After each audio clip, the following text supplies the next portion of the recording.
Welcome to TMI with Teryl and Martha. It's a new podcast, and we're talking about all kinds of things that have to do with wellness. And I want to just do a little plug for the next guest we're talking to, Lynn Kearns, who is on the board of Park and Rec Foundation. One of the great little things about this little nugget, which is Gainesville, Georgia, and I know if you're watching us from wherever you are, what's so amazing about this community is way back in the early 1900s, within property taxes has been a set amount to be for Park and Rec. And they have done that year in and year out for more than 100 years. And it's the reason why we have the most fabulous parks and green spaces and ability for people to be inside and outside. So I'm so excited today to be talking to Lynn Kearns. Yes, Lynn has been a friend of mine for quite some time. I begged her, actually, no, I didn't chase her too far, to come sit with you guys and tell everybody what she's been up to for the last little bit. The really sweet news about Lynn Kearns is that she's also an RN. She's also a yoga instructor. So there's multi-facets to Lynn Kearns. So I'm happy and excited to introduce her to our podcast community. And you'll be seeing Lynn and her husband, Stratton Kearns, who is an MD here, at different points along the way. So Lynn, tell everybody a little bit about yourself and what you've been up to. Well, as you say, I'm an RN, but I also have graduate training in cell biology and genetics, and that is my love and my passion. I have 4 children. We've lived in Gainesville for about 32 years and have watched it grow and change and metamorphosize, and we have just loved living here. And my current project is kind of a love letter to Gainesville to give back. We are passionate, my husband and I both are passionate about the health and well-being of the citizens of our wonderful city. And so tell us about your work with the Parks and Rec Foundation.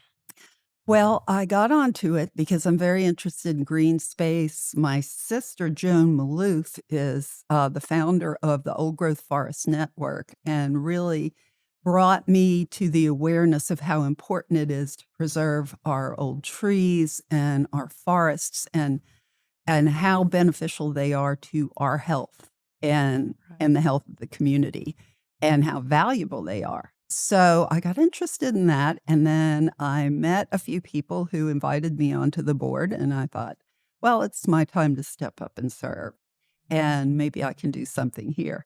So fast forward to the pandemic. Right. We, as we all know, it was very stressful. It was very isolating, and we started walking, friend of mine, and we started going out, and I live in the city. I'm blessed. Yeah. And we walked through the city and we walked to the parks, and we realized that there was really not safe passage. I was watching mothers with their strollers, older people trying to get out and exercise, and there really wasn't safe passage between the parks. In the meantime, Kate Madison came on as the new Parks and Rec director. She is a force of nature. I mean, she is an amazing person and continues to keep her pedal to the metal. Wow. We've got new rec centers coming in. She's just very courageous. And I got to talking with her about how can we connect these parks so that people in the older communities and the downtown communities can walk to the downtown, can walk to the parks from their homes safely. Got to investigating that. It's not particularly easy, especially in the older neighborhoods. There's a lot of resistance, but that resistance is going away because I have a lot of facts and figures about what people are looking for in communities nowadays. Wow. So what is the biggest concern for these people in the older communities? I imagine it's just the laying down of concrete, maybe. You might have to, I don't know, tear up some nature to put the walkways in. Is that part of the problem? A couple of things. It's the narrow streets in the older neighborhoods. the right-of-ways, Right. lacks of sidewalks, or inconsistent connections. I can give you one example right here is going down Dixon Drive. Mhm. You have sidewalk along Dixon Drive, but there's this little missing tooth right there where you have to step out into the road and on a very busy road. Right. And that is dangerous. And especially for some of the older people that live in that community Right. or young mothers or fathers that want to take their children down or people walking their dogs. Yeah. So that is something that needs to be addressed. Or even somebody in a wheelchair Exactly. that wants to get out and Mhm. be in nature. Right. And so that is a big problem, encroaching utilities, trees, and established landscaping in people's yards, community resistance to high traffic. Um, Okay. we had that more, I don't know if you remember, Martha, about 12 or 14 years ago when they really did a sidewalk initiative and there was a lot of pushback. Yes. Yes. Well, that's gone by the wayside. So we're in a new era. Yeah, and I think people are thinking more about walkability. In fact, if you look at houses, it now says whether it's walkable or not. Okay, whether Wow. it has like a rating for it. I've noticed as you look for places, and That's people want that. great. And when you think about people like, my son that lives in Lexington, Kentucky, they live in a very walkable neighborhood. Their kids walk to school. They can walk to activities. They can do that kind of stuff in Lexington, Kentucky.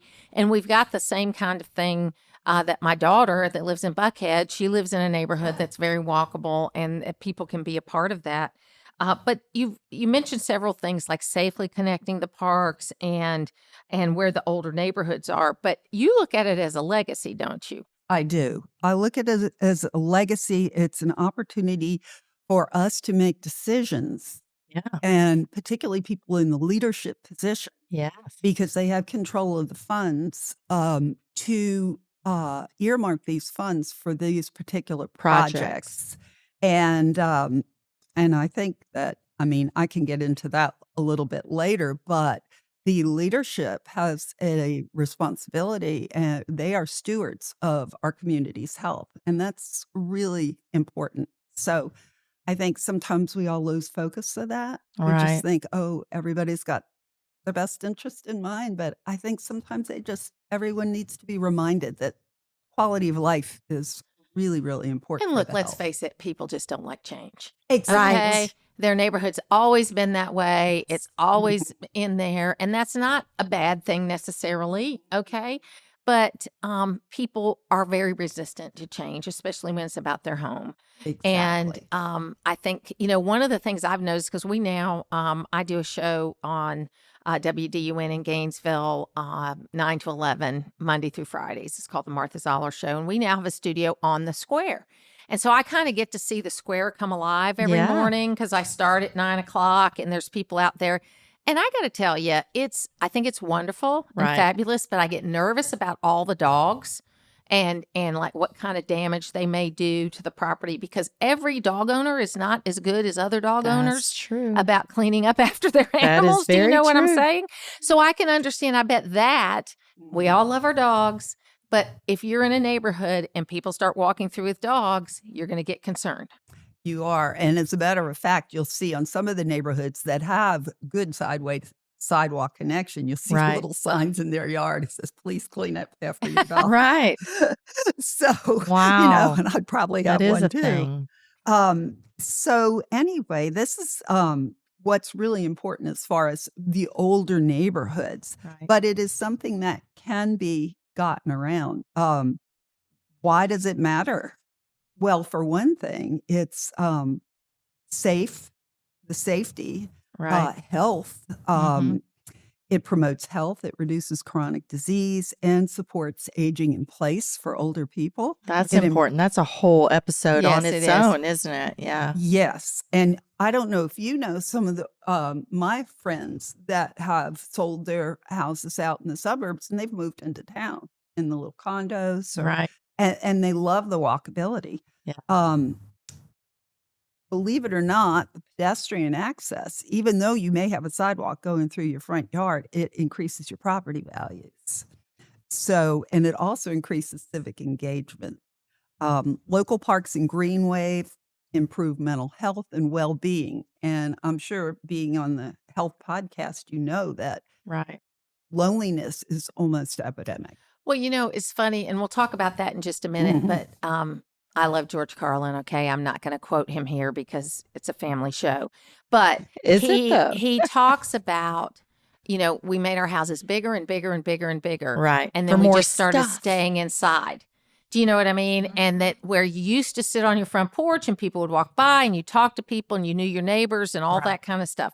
And so, and we live out in the country, okay? So that's a whole different ball of wax. But we have kind of the same set of neighbors that we've had around us. It's about 50 acres between we have 4, the people on either side of us have 26 and 17, and the person in front has 8. And so we kind of know all those Right. people.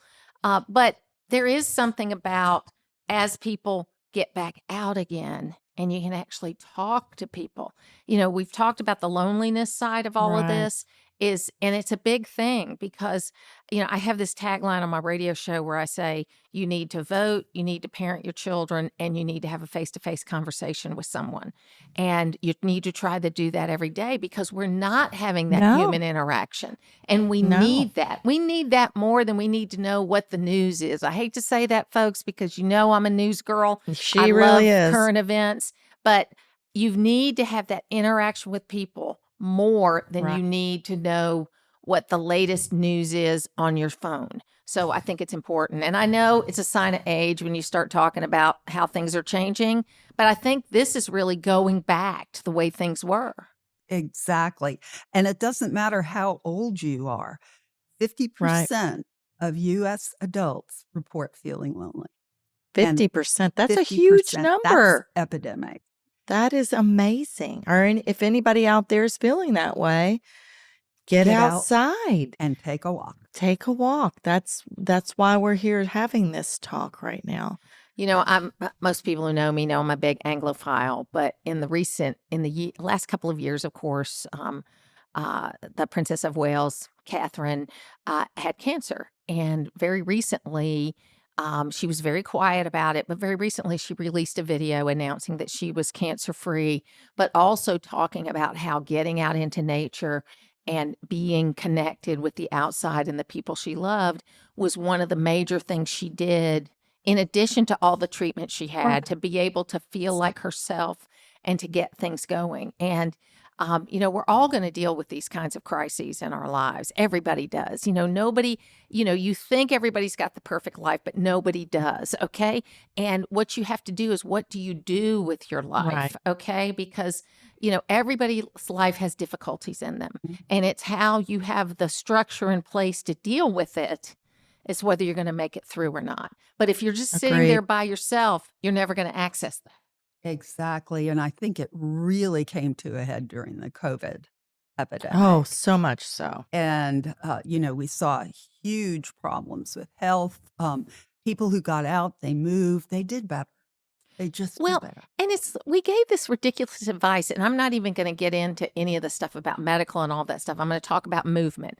We gave this ridiculous advice that it was not safe to go outside and that you couldn't actually walk along with somebody in the outdoors without being worried. The world. Really, it was the craziest thing. Yeah. And it went against common sense. Do you know what I mean? And it was just like, okay, this doesn't make any sense. And what it has led to, and part of, I think, this number of people being so lonely is that they don't know who to trust.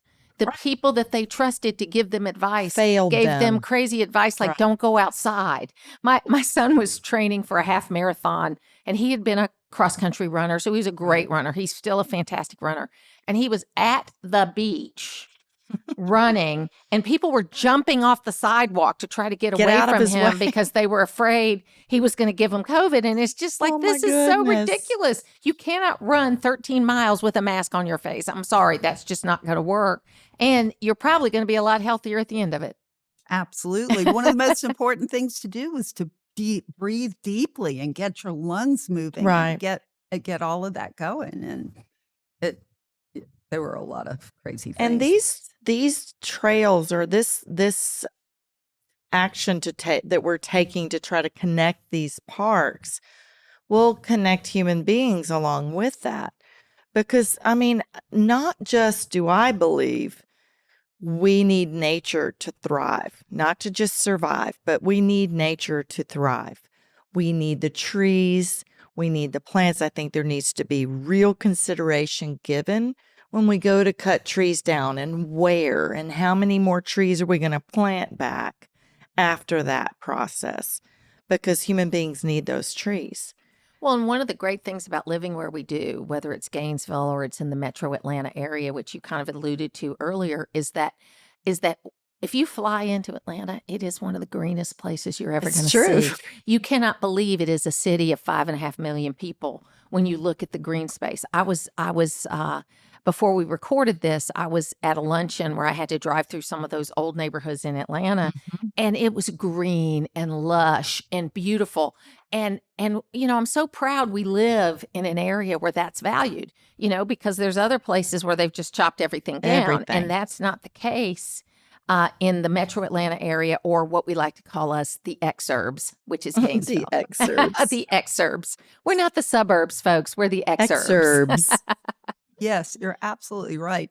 As a matter of fact, Catherine Kolb, who is the head of Eco A in Atlanta, has single-handedly done an amazing job of putting monetary value on old trees. So that when Wow. people consider cutting down trees in their yards or neighborhoods or things like that, she can give people a monetary value. Yeah, we try to keep all of them we can, but the weather lately has gotten in the way of that. Wow. Tell us about Park to Park. Okay, Park to Park came about after during the pandemic, when we realized what we needed. Right. So our dream shot is to connect all the city I'm parks excited. in a walkable manner, a safe walkable manner, because there's nothing worse. It's great to go out and walk, but if you're going out to walk and you're dodging cars and trucks and you're worried about crossing the street, that just adds stress when you're out walking and trying to reduce your stress. So what we want to do is have almost like a necklace Mhm. around the city. Oh, I love that. Isn't that great? I know. Well, I think it's Boston that has the emerald necklace, or where the parks are connected, but we'd like to have our own necklace. Okay. And so phase one is going from Wessel Park to Wilshire Park. We have a little chunk of missing teeth there. I love that. Missing teeth. Yeah. That's a good one. And so hopefully we'll get some implants. And the homeowners, all except for one who's got the property up for sale, is Right. on board as far as going ahead and putting the sidewalks in. We've gotten an engineering and feasibility study for that, and I'm waiting on the results of that. This has been a couple of year project Well, to I get think this thing moving. it takes time to push things through when you're dealing with a community. You've got administrative concerns, you've got Mm. studies that Well, need to I be mean, done. the most valuable thing you have is your home. Right. And you're nervous about any changes people want to make, even if they say how great they are. Right. So you want to be sure Understood. that you don't create a problem for the home that you own. It's the biggest value. And if we're talking about, especially with elderly people, they are looking at that as either the place they're going to live for the rest of their life, or they are going to be selling so that they can live for the rest of their Right. life somewhere. So they feel nervous about That's that. it. Yeah. And that's what we're waiting on, is the feasibility and engineering, because we're not going to do anything until the homeowners see exactly what is involved And Very I think good. that's and good. sign Yeah. off. Mhm. I mean, everybody, this is got to be a win-win. This Right. can't be well, we're just shoving this through no matter what, eminent domain type situation. We're not going to do that. So if we can get phase one finished, add a little community art, add a little public art to it, that will connect Wessel, Wilshire, Ivy Terrace, Veterans, go through town. Now, here's the wonky part, is Okay. getting from the square to Midland Greenway, but we're working on that because Over the that's bridge. signage. Yeah. Over the bridge. The bridge But to once- somewhere? once- It's bridge to somewhere now. Once you get over the bridge, it gets a little confusing. So we've got to do better on the signage. Right. Yes. And then all the way down Midland Greenway, to the train parks, to the dog parks. So that'll connect. So this one segment, this one 900-foot segment of sidewalk will give us safe walkability all the way through. That's That's amazing. very exciting. So that's where we are right now. We're on the capital budget of the city of Gainesville. So, Okay. Well, that's important. yes. So we're getting there. But our next step is really working on grants. Okay. And oh, I'm really not good at that. But I'm trying to, what I'm doing is I'm praying. God, send me somebody who is a good grant writer.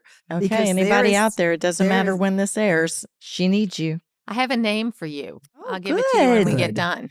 Good. Good, because there's a really big grant that's available, but it has to be in by next week. So, Oh, wow. Okay. I know. Some I'll pressure. keep some thoughts to that. yes. And it's called Safe Sidewalks for All. So, anyway, I think that Gainesville is in a good position to request some funds for that, particularly because we have had some pedestrian accidents lately. Yes. And Yes. it highlights the need to improve. And Gainesville, the city of Gainesville, is moving from a car-centric to a pedestrian-centric. Well, and I think we're seeing this across the country, Mhm. really. I mean, we're talking about True. Gainesville here, but what we're seeing throughout the country is this kind of move back to the smaller mid-sized town. Again, an impact from the COVID pandemic where people learned, oh, I don't have to drive downtown for 2 hours. I can work from home 2 days a week. I can find a Thrive working environment kind of situation. Or I can just go into the office a couple of days a week because there's still what I hear from a lot of businesses is that what they're missing is that human interaction in there. You know, we talk about it in your social life and how Right. people feel lonely, but in business too, there's certain things you need to collaborate in person. So, you know, work-life balance is so, early 2000s, but we got to come up with a new term, but that's what it is. It is whatever work-life balance 2.0, because you still have to be there for the people that employ you. Absolutely. Okay, you still have to be able to accomplish what you were hired to do, but you also have found that, oh, I can live in Gainesville, Georgia, or I can live in Alpharetta, or I can live in Blue Ridge or Blairsville or Dahlonega, but I could still have that career that I had pre BC before COVID. Yeah, BC. Well, I find that just Green Street alone, they're going to be widening Green Street. So I will be a part of a meeting coming up soon because it will affect us. But I think the walkability of the community will actually benefit our community. This is my personal thoughts because the spa on Green Street is in a neighborhood. Right. This is a neighborhood. Winter Wellness is in a neighborhood. Like our amazing spa and wellness facilities, people can actually walk to, but right now it's a little dangerous to do so. But how wonderful would it be for people to just be able to get out and walk to a spa? Because, driving home from a spa, I've heard, is very dangerous because we put people into comas at our spa, but they're well-planned comas. And they really do. They would love to have the ability to walk. And the more safe pedestrian walkways we put into the community, the more people would have the ability to do that. And I think it's super important that we hold hands, that we find the areas and the people that need more interaction with each other, and we find ways all the time to connect with people who otherwise would be alone in their homes or not able to talk to other humans. Well, and I think what's important about this is certainly many of the in-town neighborhoods are fairly high dollar neighborhoods. Yes. Okay. But there's also neighborhoods where that is not the case. And we need to make sure we bring them along too, because that's really important that the neighborhoods on the other side of the bridge, Right. are included in this process too. Absolutely. However, I live in an in-town neighborhood that is very mixed right now. I'm kind of tucked back in a corner, Mhm. and we have rental houses and low-priced houses and high-priced. It's a very mixed community. Right. There's a lot of communities Which is a like good that. thing, Mhm. actually. Oh, I love it. I Yeah. love it. I love my neighbors. And so, there's a lot of people like that, older people that really do need the access. So you tend to think that, okay, this is the more high dollar, but there are a lot of areas in the Right. city that are not. So, Lynn, I know you're going to need a lot of help with all of this. If people want to help with this project or want to know more about it, how could they find that out? Well, anybody who wants to be on the Parks and Rec Foundation board, come on. She's looking at me, y'all. We're Out. we're on. We actually have some board position Oh, openings, and wow. we're looking for people to come on. That's good to And mention. the thing about it is, the real challenge with this project is that where we'll be working for Park is outside the jurisdiction of the parks. Wow. So it's really a city issue. So, would people need to come to city council meetings? Yes, See, that would be come great. to, and I'm assuming that the Park Foundation has meetings also. Yes. So, how do people find out when those meetings are? Well, Park and Rec Foundation meetings are always the first Thursday of every month at 5:30 at the Civic Center. And The it's first Thursday of Day. every month downstairs 5:30 at the Gainesville Civic Center. That's the Okay. foundation. Now the Take foundation, notes. yeah, is the fundraising arm. Absolutely. So just getting a hold of your city council person, letting them know how important it is that we really want connectivity, we want safe sidewalks. Just to bring up a real quick piece of information. So, what is the financial impact of this Right. for people who are worried about the value of their homes and how it would impact? Return on investment location. Older neighborhoods near parks, schools, or town centers have the best return on Mhm. investment. Wow. I can Mun- see that. Municipal benefits, higher tax base, reduced vacancies, and stronger community cohesion and buyer appeal.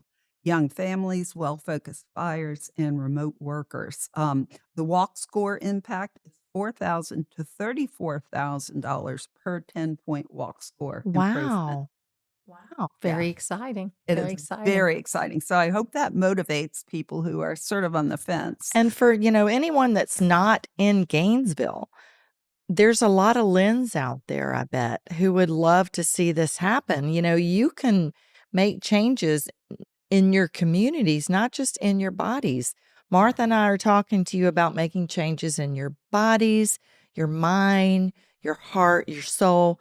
You can actually get out there if you're listening and you live in another community or another part of the state or country, and you can try to enact things of this nature. So you would go to, I guess, your city council and you would, start forming, organizations that you can maybe make a difference in your own community if you're not already, a community that has a high walkability score, which I didn't even know that was a thing, but that's great. Yeah. So, Lynn Kearns, thank you so much for being with us today. It was great to have you. You're welcome. Thank you. I would love to share one little Sure. last Sure. thing, Yeah. Get it in. that all of this also impacts the owner occupancy rate of the older neighborhoods when people look to purchase the house, especially younger people. They want to know, is this a good investment? And so the walkability gives them a little bit more impetus to say, okay, I'm going to take that older house. I'm going to sink some additional money into it. I'm going to reno it. I'm going to take pride in it and be an owner occupant of it. So that really, owner occupant. That's That's a whole nother topic. That is a whole nother topic. yeah, really quick. 65 to 75% owner occupancy indicates the community stability and resilience benchmarks. Gainesville City is not there. So Yes. Okay. Well, that's Okay. important to know. Thank It you so is. much. It Thank is. you. Well, we hope that you like and subscribe where you're watching today, especially on YouTube. We're so excited to be a part of the TMI with Teryl and Martha podcast network. I'm going to call it Yeah. that. We thank you for being with us today, and we hope you have a fantastic day. And I am so glad you guys have tuned in to meet our precious Lynn Kearns. If you have any questions, you can get a hold of our city council. You can ask about that. If you're in another community, you can talk to people about this same type of initiative. I think it's important that we just start taking action. Just like getting out and moving is going to help us live longer. we can start moving projects and moving ideas in the same way. And Lynn, is there any added information you want us to have other than what we've discussed so far? You can go online and look at the 10-Minute Park, which Okay. is a website and a focus group on getting people within 10 minutes of a park, walkability. Okay. And you can go Safe Streets for All, Safe Streets for Schools, Oh, wonderful. Safe Streets for Parks. There's a big, big community. I'd just like to read this really quick if it's Okay. okay with you all. And I found this on the internet, and I don't even have the citation, but I thought it was really cool. Times don't start changing. They already changed. If your city still runs with the same old Chamber of Tourism and Economic Development Office doing the same old things, it's time for a reset. Let's be honest, those institutions had their moment. They did good work for decades, but things evolve. People, the economy, expectations. And cities need to evolve too. We're not moving the needle because we're afraid to say out loud what used to work just doesn't anymore. This isn't about tearing things down. It's about asking, are we still relevant? Because doing the wrong things more efficiently isn't progress. Revitalization today isn't about jobs or visitors. It's about residents. It's about emotion, beauty, pride, and belonging. Most legacy institutions haven't caught up with this shift. We live in an economy of aesthetics. People decide where to eat, live, shop, and travel based on how places make them feel. A beautiful home sells faster. A stylish cafe gets more foot traffic. A pretty downtown gets posted on Instagram. This isn't shallow, it's human nature. So why are cities still ignoring this? Why are they laser focused on cost instead of value? A fancy car and luxury grocery store still do basic functions, but people pay a premium for the experience. Cities are no different. Residents want places that make them feel good, proud, connected, inspired. Your job isn't to lure strangers. It's to delight the people who already live there. Create places they love walking through. Give them beauty, safety, joy, and a little whimsy. I thought about public art there. That's what builds loyalty. That's what drives momentum. Here's a wild idea. Start a chamber of cute, a bureau of enjoyment, an office of holy hell, that's how this town makes me feel great. Sounds silly? Not really, because the places people love the most are the ones that deliver those exact feelings. So take a hard look at your mission, at your budget, at your hours. Are you making people's lives better? Are you proud of what your town looks like? Are your residents? If not, change. It's not too late. Wow, that was beautiful. We thank you so much for being on our show with us and spreading the message that she just spread. What a sweet writing that was. And as usual, thank you so much for being a part of TMI with Teryl and Martha, because your wellness and your health and your well-being deserve a little oversharing.